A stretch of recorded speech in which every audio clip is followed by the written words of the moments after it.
Welcome to The Explainer. Today, we are bringing some serious energy to a topic that literally every aspiring entrepreneur dreams about, and that is turning everyday ideas into highly profitable business opportunities. We're going to break down exactly how successful startups solve real problems rather than just, chasing whatever the latest trend is. If you've ever had a light bulb moment and wondered if you should finally quit your day job to pursue it, you are in the exact right place. Okay, let's dive into this.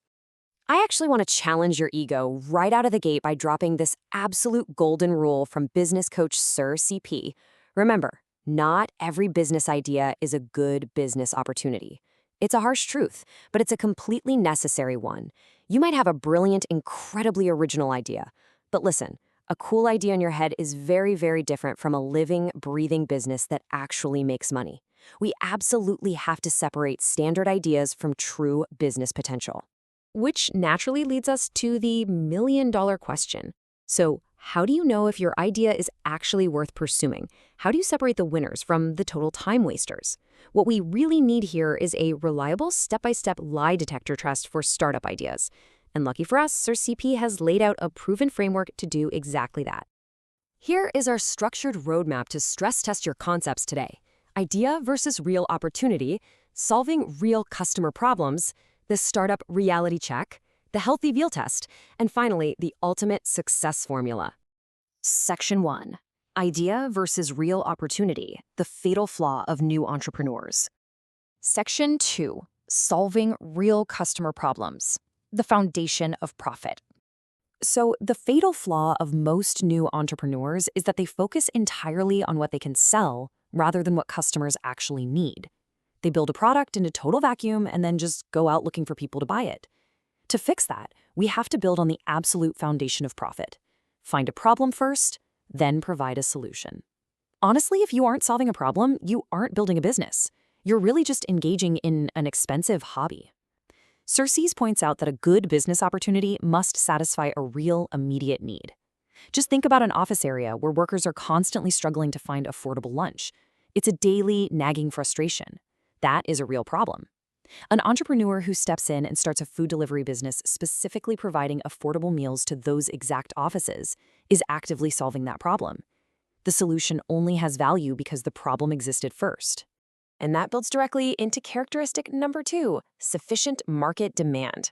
Solving a problem isn't enough if only 1 or 2 people in the world actually have it, right?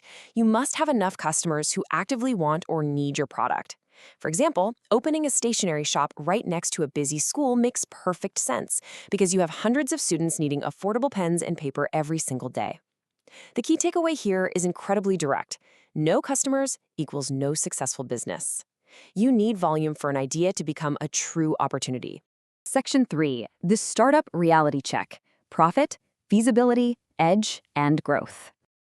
Okay, now we're moving away from theoretical market demand and diving into the highly practical, day-to-day mechanics of actually running a business. Starting with characteristic 3, sustainable profits.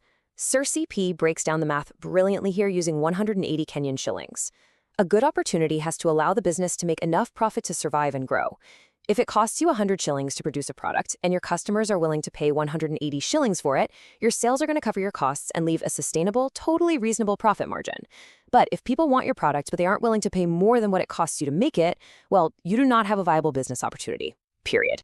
Which brings us to characteristic 4, feasible with available resources. A great idea must be practical. Do you actually have access to the money, the skills, the equipment, the workers, the technology, and the materials needed to operate this thing? Sir CP paints a great picture of an entrepreneur who wants to start a small poultry business.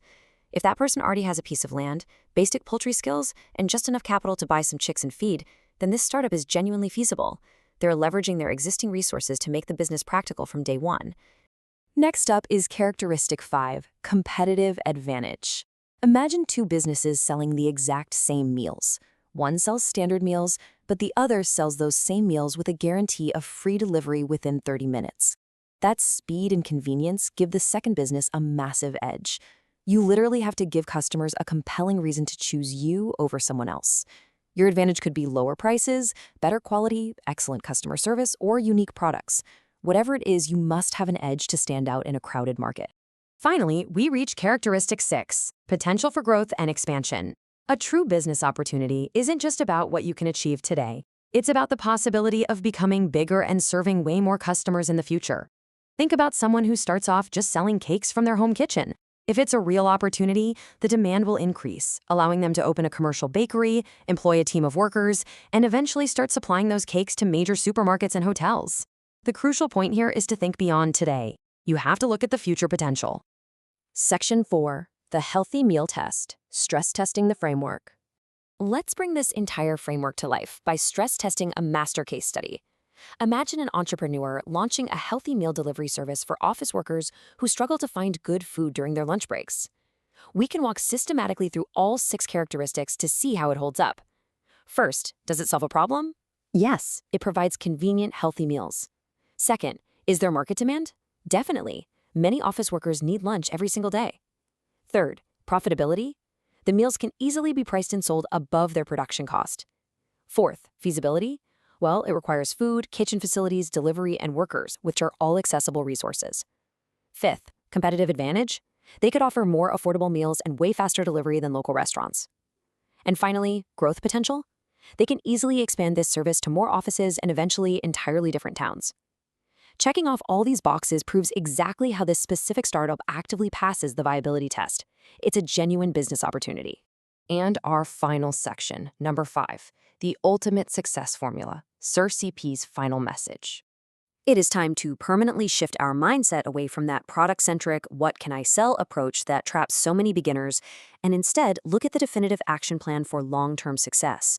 This is the precise journey a successful startup takes. It starts with identifying a real flaw or a problem in the market. That problem creates a need. Only then do you design a solution. Because you built a targeted solution, you easily attract customers. Those customers pay you, generating sustainable profit. And that profit is what finally funds your long-term growth. It is a very deliberate, step-by-step chain reaction. If you skip any of these steps, the whole chain breaks. So, I'm going to leave you with this final, provocative challenge directly from SirCP himself. Don't ask what you can sell. Ask yourself this: what problem can you solve and who is willing to pay for your solution? Take a hard look at your own startup ideas. Put them through this rigorous 6-part test. Find the problem, build the solution, and turn your ideas into undeniable opportunities. Thank you so much for joining me for this explainer, and happy building.